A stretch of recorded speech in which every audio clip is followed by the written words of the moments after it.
Welcome to Bariatric Business Accelerator, the podcast created for busy weight loss practitioners and their teams who want to systematize, simplify, and accelerate the growth of their new or existing weight loss practice.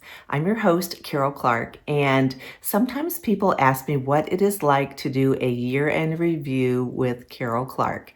What does it involve? How does it help? Is it important?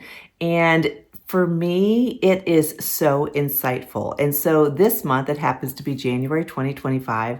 I am very busy doing year-end evaluations with many of the practices, particularly those that I do private consulting with. In addition, we're reviewing metrics monthly for those that are in my membership. And of course, we do that at the end of the year as well. It can be a bit revealing. It can be a little bit intimidating because I take a look at all your numbers, but it's all confidential and it's all something that helps to propel your practice forward.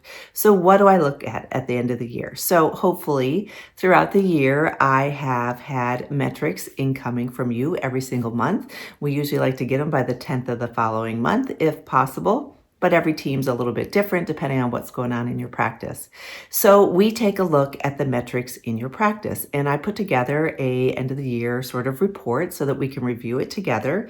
But we take a look at things like your number, a lot of metrics. So some of them are related to financial, and some of them are related to marketing. Some are related to operations. And really, I don't get so much into the patient outcomes because quite frankly, you guys are on top of that all the time anyhow.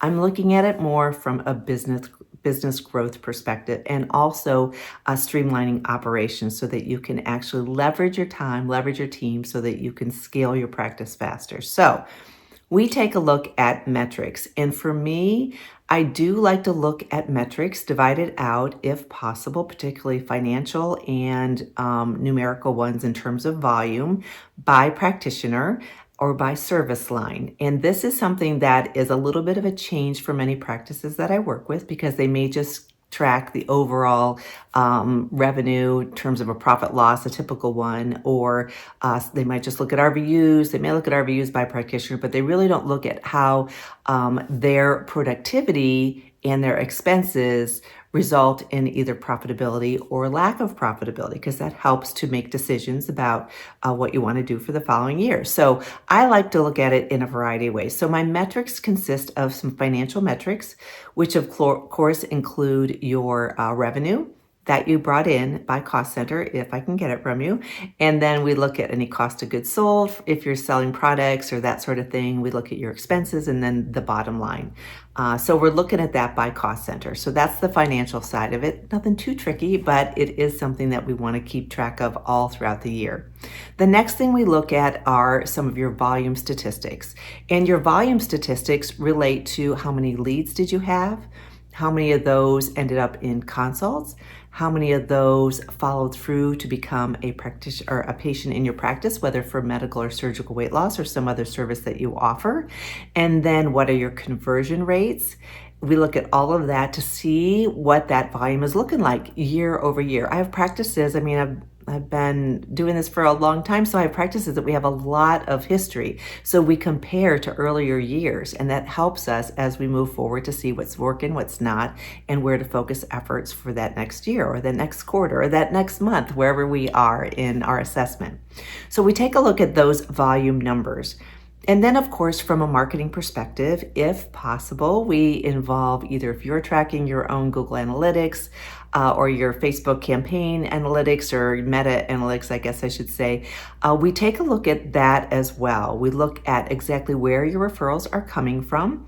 We look at, of those referrals, which ones your referrals for those that went from leads to actual consults, and then from consults to an actual procedure. We look at leads both those ways because at the end of the day, we like to see where they're coming from for those that actually become a patient in your practice.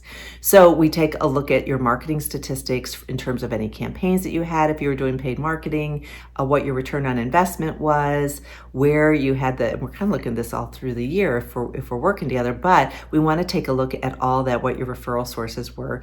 And then I do like to take a look at vanity statistics. And what I mean by that is if you're using social media, any of your channels, we like to see what is going on there. If you have a YouTube channel, I help lots of people people set them up. We have videos out there, which ones were the most popular so that we can focus on those sorts of topics. We utilize what were your most engaging posts, how many do you have, how many followers do you have, how did it change from the previous year, what are your reviews looking like out there on Google or Facebook or anywhere that you're getting reviews. We take a look at those vanity statistics as well, because those are important, because they are also your brand out there, your reputation. If we get into some more nitty gritty, we take a look at turnover for any team members. We look at if you want to get into patient volume outcomes, that sort of thing. But really, for what I'm consulting primarily on, it's the business aspect of it, because all the practitioners, thankfully, that I work with they're stellar, they're outstanding, and they are always there for their patients.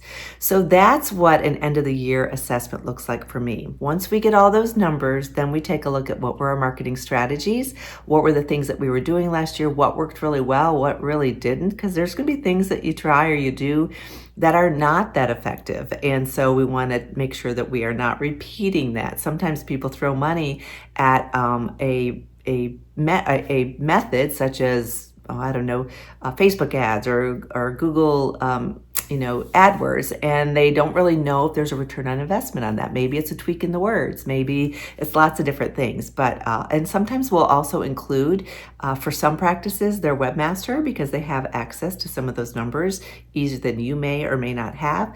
And so it ends up being a beautiful conversation that is just open, very confidential, and we take a look at all that. And then after we have all that data, we make some decisions and some strategies moving forward. And that is exciting. Then we continue to monitor every month to see what's working, what's not, and where to go from there.